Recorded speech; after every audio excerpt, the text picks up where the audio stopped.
بيكم في كلام إلهام.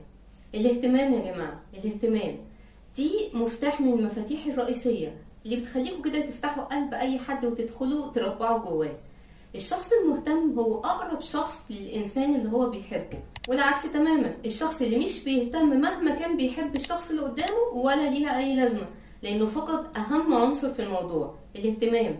ما ننكرش كلنا ان احنا بنحب نحس بالتاتش بتاع الاهتمام ده من الشخص اللي قدامنا ايا كان مسمى الشخص ده، صديق، ارتباط، جواز، ايا كان الشخص ده بنحب قوي نحس بالاهتمام، وان الشخص ده احنا من اولوياته وحاططنا كده في خططه، مش حاجه على الرف بيفتكرها وقت ما هو يحب وينساها وقت ما يحب. في بنت كانت بتحكي وبتقول ان هي سابت خطيبها قبل الجواز بحوالي 10 ايام وصممت تماما ان هي ما ترجعش ليه تاني. ولما سألوها عملتي كده ليه؟ قالت لأنه ما بيهتمش، ببساطة لأنه ما بيهتمش. كل حاجة عنده بتيجي متأخرة. عيد ميلادي الهدية بتاعتي ممكن تيجي بعد أسبوع أو أسبوعين وما يفتكرش حتى يقول لي يوميها كل سنة وانت طيبة. يعني الموضوع مش إن هو معهوش إمكانيات دلوقتي وبعد كده بقى معاه، لأ، مش مهتم. الحاجة المهمة في شغلي اللي أنا كنت عاوزاه يهتم بيها زيي ويسألني عملت إيه فيها، ما اهتمش وما سألنيش عليها. قال احنا قاعدين مع بعض بالصدفة يقول لي ها عملتي ايه في الموضوع اللي كنت كلمتيني فيه، ما بيهتمش.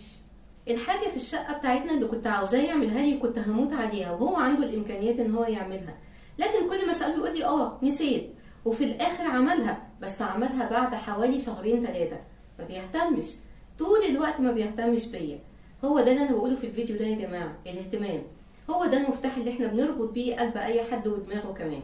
اكيد كلنا عاوزين نحس ان الشخص اللي قدامنا ده بيهتم بينا وبتفاصيلنا وبيسأل علينا ومتابع كل حاجة في نفس الوقت اللي بتحصل فيه، مش بعدها بشوية. خصوصا في موضوع اعياد الميلاد والهدايا والكلام ده، الهدية اللي بتيجي وقتها بتفرح وبتدل على الاهتمام، الهدية اللي بتيجي متأخرة بيبقى فيها عدم اهتمام. حتى في الاهتمام نفسه في درجات. الشخص اللي بيجيب هدية وخلاص وعمل اللي عليه مهتم، لكن برضه مش بدرجة عالية. في بقى شخص تاني بيتشقلب عشان يحسس اللي قدامه بالفرحة وان هو عيد ميلاده ده كان حاجة مهمة جدا بالنسبة له، وانه فعلا عمل مجهود سواء في اختيار الهدية او في تجهيزها. كل خطوة منه كانت محسوبة وكل حاجة كان بيفكر فيها وبيعملها عشان بس يحسس اللي قدامه بالاهتمام وانه عايز يفرحه بأي شكل من الاشكال. الحتة دي بتلمس القلب. انا شخصيا في حياتي يعني شفت النوعين دول من الاشخاص. واحدة منهم كانت تقولي ها قولي بقى عايزه ايه عشان اجيبهولك واخلص من حكايه عيد ميلادك دي. نيتها طيبه وعاوزه تجيب لي هديه بس بطريقه وحشه وما فيهاش اهتمام. واحده تانية تهتم جدا وتعمل لي مفاجاه والهديه تكون جايباها في ميعادها وكمان في نفس الوقت تكون مخليها بتظهر باحلى شكل ممكن وهي عارفه انا بحب ايه وتحاول تعملهولي في اليوم ده بقدر الامكان. دي برضو عملت اللي عليها بس بحب واهتمام. بتفرق جدا حكايه الاهتمام دي، بتلمس قلبنا وتخلينا نحس بالحنية والحب من ناحية الطرف اللي قدامنا واحنا بنبادله نفس الشعور. حسسوا اللي قدامكم يا جماعة بالاهتمام، حسسوهم ان انتوا فرحانين ان انتوا بتشاركوهم حياتهم، ان كل تفاصيل في حياتهم مهمة بالنسبة لكم، وان انتوا لازم تكونوا متابعين كل حاجة اول باول وتحسسوهم بالقرب منكم. كده هنفضل العلاقة طول العمر كويسة.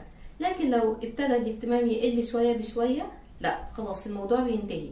كلنا مدركين ان الحياة فيها حاجات كتير قوي تشغلنا، لكن احنا بنعمل توازن كده بين الحاجات اللي بتلهينا في حياتنا وبين الحاجات اللي بنحاول نعملها عشان نحسس الاشخاص اللي قدامنا ان احنا مهتمين.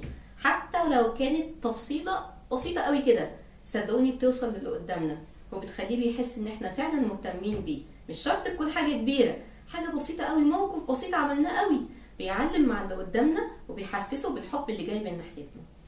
ما تسيبوش حد من اللي انتوا بتحبوه من غير اهتمام، لان الحب ده بالظبط عامل زي الوردة، كل ما بنسقيها بتكبر وبتزهر كده، والمية اللي هنسقي بيها الوردة دي هي الاهتمام. واستنوني في الحلقة الجاية من كلام إلهام، ويا رب اكون فدتكم. استنوني.